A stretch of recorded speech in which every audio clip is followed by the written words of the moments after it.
Hala na mga higala. Tanawan yung kabegang Diyos. Nanghits na po mga higala.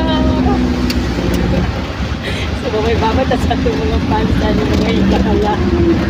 Minakisakyan nga sa likod ng mga higala. Oh, yeah. Ang pinakanitigyan ng mga higala, guys. Mag-free ride ta. Tapos di ba may 20 peso mag-clip Tanawa mga higala.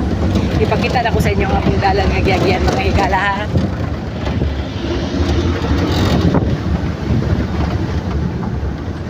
So mao na mga higala. So nami gyud kayo basta magsakay ta og 4 wheels kaysa 2 wheels. Kay natagam gyud inyo nga megang Diyos ha.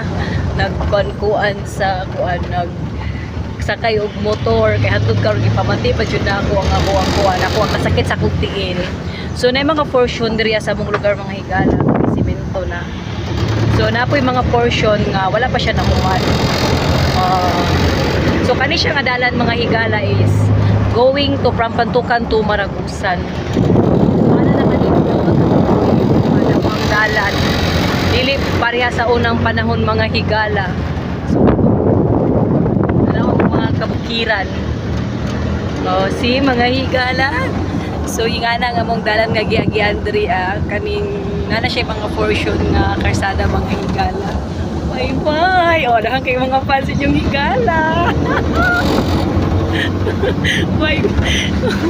Dali ko kung mga friends pag mga higala niya. Sana lang ninyo ang megang Diyos nga friendly biya kayo ni. Tanan na lang abikuhon.